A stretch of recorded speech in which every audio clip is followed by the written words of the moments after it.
मध्य प्रदेश में कांग्रेस को लगा जबरदस्त झटका। पूर्व विधानसभा अध्यक्ष का पौत्र बीजेपी में शामिल। विंध्य में पहले से ही कमजोर दिख रही कांग्रेस के सामने बीजेपी ने खड़ी कर दी बड़ी चुनौती। सिद्धार्थ तिवारी ने कांग्रेस से दिया इस्तीफा, बीजेपी में हुए शामिल। विधानसभा चुनाव के ऐलान से पहले कांग्रेस बीजेपी को एक के बाद एक झटके दे रही थी।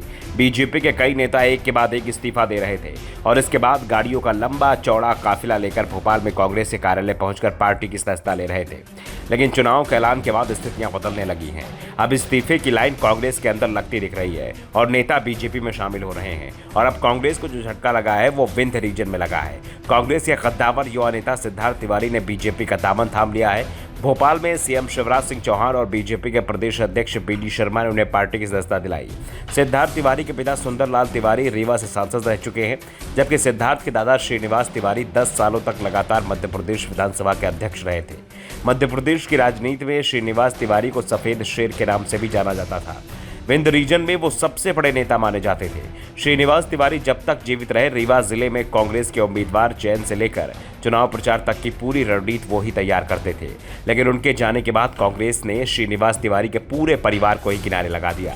दरअसल सिद्धार्थ त्योथर विधानसभा सीट से टिकट मांग रहे थे, लेकिन कांग्रेस ने उनकी मांग नहीं मानी और यहां से रमाशंकर सिंह पटेल को उम्मीदवार बना दिया, जिसके बाद सिद्धार्थ ने इस्तीफा दे दिया और अब वो बीजेपी में शामिल हो गए। सिद्धार्थ का बीजेपी में जाना विंध्य में कांग्रेस के लिए बड़ा झटका माना जा रहा है। दरअसल 2018 के विधानसभा चुनाव में कांग्रेस को सबसे बड़ा झटका विंध्य में ही लगा था।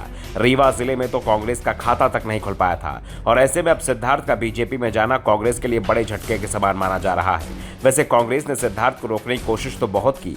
कमलनाथ और दिग्विजय सिंह ने भी उनसे बात की, लेकिन मामला सीट को लेकर फंस गया था और जब सिद्धार्थ को एहसास हो गया कि कांग्रेस उन्हें टिकट नहीं देगी तो उन्होंने अपने इस्तीफे का ऐलान कर दिया और अब वो बीजेपी में शामिल हो गए हैं। बीजेपी की सदस्यता ग्रहण करने के बाद सिद्धार्थ तिवारी ने कहा कि सीएम शिवराज ने प्रदेश के विकास के लिए काम किया है और पीएम मोदी के नेतृत्व में देश का मान बढ़ा है। सिद्धार्थ ने कहा कि वो बीजेपी में बिना किसी लोभ के शामिल हुए हैं और पार्टी जो भी जिम्मेदारी देगी उसे पूरा करने की कोशिश करेंगे। दूसरी ओर अब कांग्रेस के लिए सबसे बड़ी चिंता विंध्य में ब्राह्मणों को अपने पाले में करने की होगी, क्योंकि तिवारी परिवार के चलते कांग्रेस को विंध्य में ब्राह्मणों का वोट मिलता रहा है। पूरे मध्य प्रदेश में सवर्ण समुदाय की आबादी सबसे ज्यादा विंध्य में ही है। विंध्य की अधिकांश सीटों पर सिर्फ ब्राह्मण समुदाय की आबादी 25 से 30% के बीच है। अकेले रीवा जिले में ही करीब 25% आबादी ब्राह्मणों की है और इसी के चलते यहां से अधिकांश बार इसी वर्ग का व्यक्ति लोकसभा और विधानसभा चुनाव जीतता रहा है और ऐसे में सिद्धार्थ तिवारी को कांग्रेस ले जाना उसके लिए बहुत बड़ा नुकसान पहुंचा सकता है। इस बीच सीएम शिवराज सिंह चौहान ने कांग्रेस पर जमकर निशाना भी साधा। उन्होंने कहा कि कांग्रेस में काम बटे हुए हैं, गालियां खाने की पावर ऑफ अटॉर्नी भी दी गई है। इसका खुलासा खुद कमलनाथ ने किया है। गाली खाने की पावर ऑफ अटॉर्नी उन्होंने दिग्विजय सिंह को दी है। ऐसे ही सरकार चलाने की पावर ऑफ अटॉर्नी भी इन्होंने दिग्विजय सिंह को ही दे रखी थी। पहले भी बंटाधार हुआ था और बाद में भी बंटाधार हो गया। शिवराज के निशाने पर तो कमलनाथ थे, लेकिन उन्होंने इसके लिए दिग्विजय सिंह के शासन को याद दिला दिया। कमलनाथ के शासन की जगह उन्होंने दिग्विजय के शासन की याद जनता को दिला दी। Bureau report, the Navdarpan news.